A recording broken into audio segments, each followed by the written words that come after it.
On termine notre tour des numéros 2 chez les top teams par George Russell. Et alors là, pour le coup, George Russell, lui, il est devant celui qui est censé être le pilote numéro 1, à savoir Lewis Hamilton. Il est donc quatrième du championnat.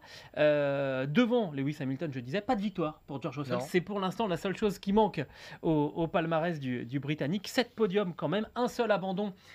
Et encore, c'était, si vous vous souvenez bien, à Silverstone, où il s'accroche avec Guang Yu Zhou. Il voit la voiture partir sur le toit et après au-delà des grillages. Et il s'arrête pour aller voir Guang Yu Zhou. Et techniquement, la voiture pouvait continuer. Il a préféré s'arrêter pour aller prendre des nouvelles du pilote. Ça, c'est aussi un point sur lequel on pourrait éventuellement réfléchir au niveau du règlement.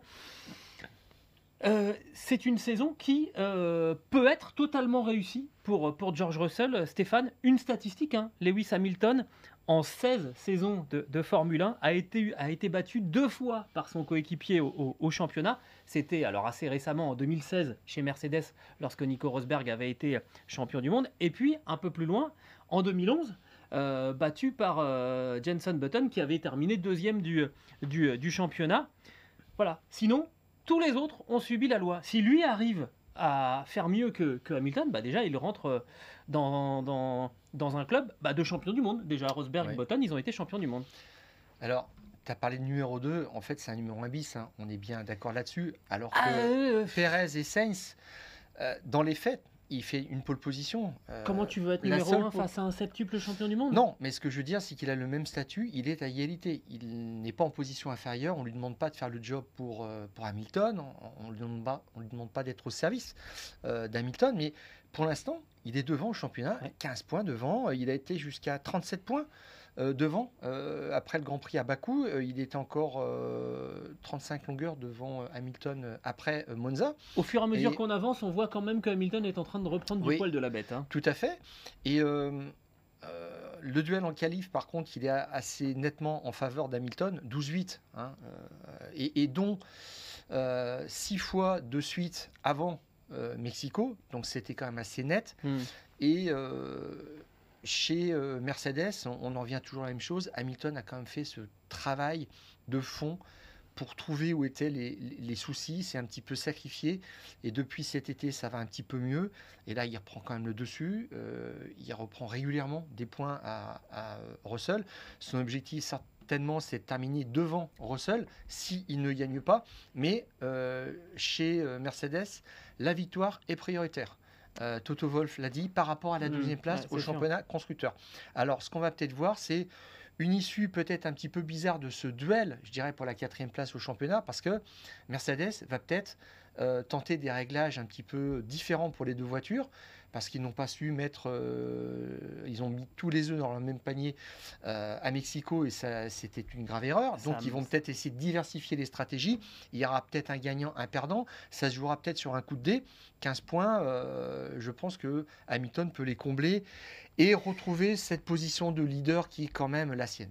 En fait, si tu veux, ça me fait penser un peu à ce que nous disait un peu plus tôt dans les fous du volant aujourd'hui Guillaume Roclin, sur le fait que quand on a été champion du monde, c'est un peu plus difficile de se motiver quand on sait que la voiture n'est pas capable de gagner. Là, à chaque fois que la Mercedes a été proche d'un niveau suffisant pour aller s'imposer, c'est Hamilton finalement qui a eu le vrai push dans l'histoire. Il suffit d'aller au Mexique pour s'en souvenir. On avait parlé plusieurs fois du fait que George Russell, finalement, il avait l'habitude d'être challengé par sa voiture. Il vient de chez Williams, où la monoplace lui donnait du fil à retordre, alors que Lewis Hamilton, sans dire que la Mercedes était facile, en tout cas, c'était un atout dans le pilotage de Lewis Hamilton, alors que c'était plutôt un handicap dans le pilotage de George Russell. Il a peut-être fallu aussi, effectivement, quelques semaines, quelques mois à Lewis Hamilton pour changer de registre.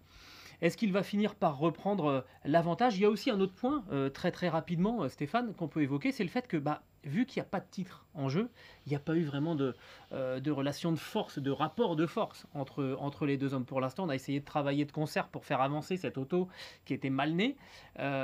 Si l'année prochaine, les progrès de Mercedes sont tels qu'on peut de nouveau jouer la couronne mondiale, à mon avis, rapidement, ça va monter le ton entre les deux Britanniques. Ouais, George Russell a été très lisse parce qu'en fait, ce qu'il veut, c'est la place à terme de Lewis Hamilton. Et Lewis Hamilton, il a quand même dit, ouais, moi maintenant je peux rester, hein. Il se voit encore 3-4 ans, tant mieux d'ailleurs. Oui, Mais oui, en enfin, fait, il a, peut-être que Russell pense pas la même chose. pour moi, quand même, Russell, c'est la véritable révélation, entre Oui, guillemets, je suis parce que d'accord. je m'attendais à ce qu'il fasse des erreurs comme il en a commises chez Williams. Mhm. On peut rappeler Oh, il était obligé de surpiloter aussi, hein, donc, ses bourdes à Imola 2 années de suite, dont une avec Bottas. C'est ce qui faisait peur un petit peu à Toto Wolff qui a assumé de prendre un risque. Je vois que Russell, en fait, est 18 fois à l'arrivée dans les points. Cette année, il y a que 2 pilotes qui ont fait la même chose, c'est Hamilton et c'est Verstappen. Donc ça veut dire que si tu commets une ou deux erreurs, tu es derrière et tu es loin derrière Hamilton au championnat. Et puis, il n'a pas commis d'erreur, je veux dire, à proprement parler, alors que Lewis Hamilton a fait comme une bourde dans le premier tour à Spa. oui, Voilà, c'est ça, avec Alonso. Et c'est Hamilton qui a commis l'erreur aussi. Et lui, pour l'instant, il joue sur du velours, quoi. Je trouve qu'il a coché toutes les cases, franchement.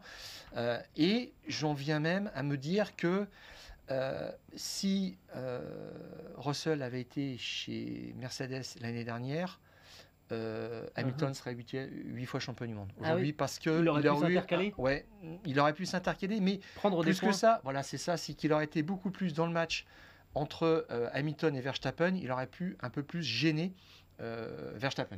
Pour conclure, si on fait le classement des numéros 2, on met donc Russell le plus performant De loin. parmi les trois. Après, qu'est-ce que tu fais? Carlos Sainz, Sergio Perez?